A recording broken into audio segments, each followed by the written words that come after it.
So here we are back into two-wheel drive high. Back in normal. We are rejoining the Greenvale Road.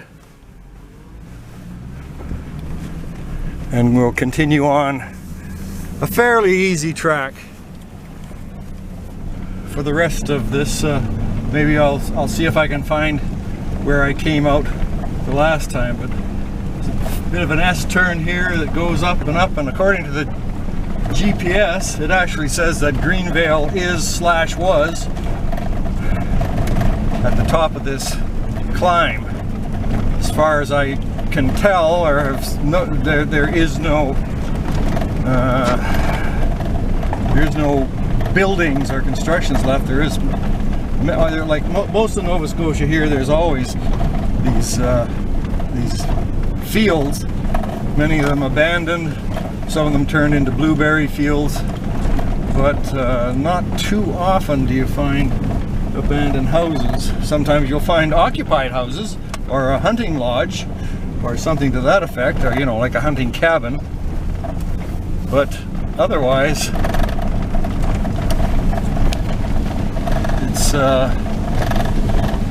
it's the wilderness reclaiming its own, I guess.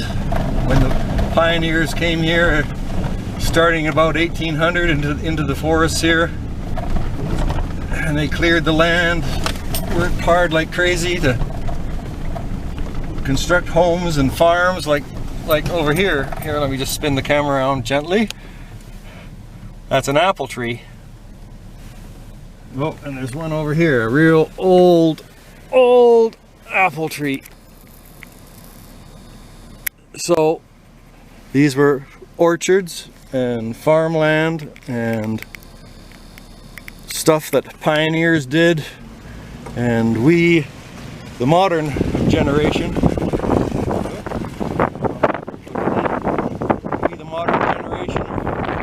like trees.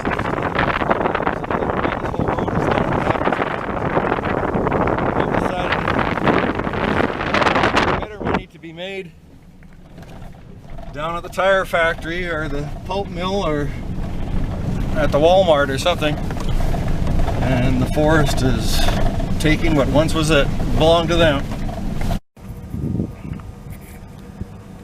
This is one of the few vistas along here. If my map reading is correct, we're actually to our left here, and through those trees, although there's more fields and stuff, is actually Blue Mountain, where we kind of go around Blue Mountain. Of course, this is Nova Scotia, so don't confuse them with the Rocky Mountains. But this is, we're getting near the crest of the Greenvale Trail, and there's a couple of turnoffs. I don't know if we'll be able to spot them. I'm not sure if my GPS will actually give them, but we'll have a look at maybe one or the other of them briefly, and then the trail goes back down the shoulder of Blue Mountain toward, well, it's not actually Blue Mountain or the village of Blue Mountain, but it comes out pretty well at the Blue Mountain Cemetery.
So here again, we've got some, there were probably fields at one time, or they could have been logged. There's sort of a wintry sun.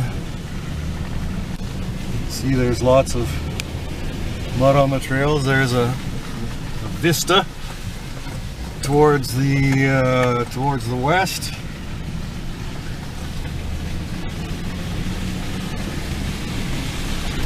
And then back into patches of woods. My GPS says a trail's coming up here. Whether or not we're going to explore this one. Oh, there's somebody that's cleaned out a trail there. Whether or not it's worthy of exploration, I'm not sure on this trip anyway.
So that was the main of Greenvale Road. I didn't stop at the road where I did come out after that other adventure, mainly because there was looks like hunters' vehicles parked there, so I didn't want to appear too noisy.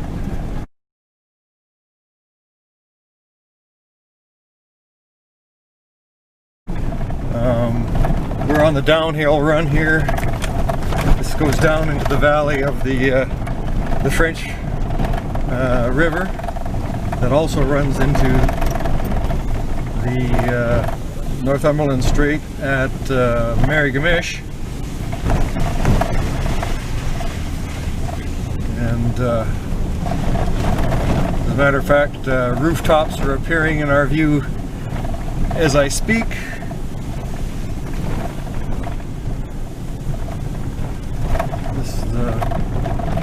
Part of the community, I gather, that you would consider part of Blue River. It's kind of funny that it actually has a different name on the GPS. But this is basically at Blue River, and it comes out opposite. Yeah, for some reason the GPS calls it Sunnybrae, but it is not Sunnybrae. We'll probably do the Sunnybrae trail another day.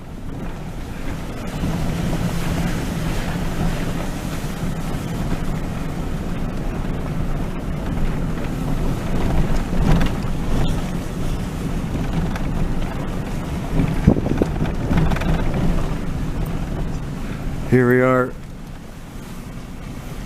back on the 347. And we'll just pull over here by the cemetery.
So here we are at the other end of the Greenvale Road.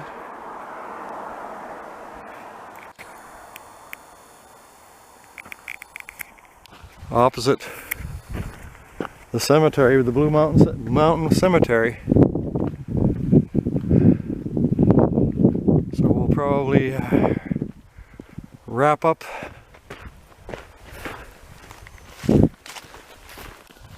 this episode. We kind of started off with a cemetery. Well, we'll end up with a different cemetery.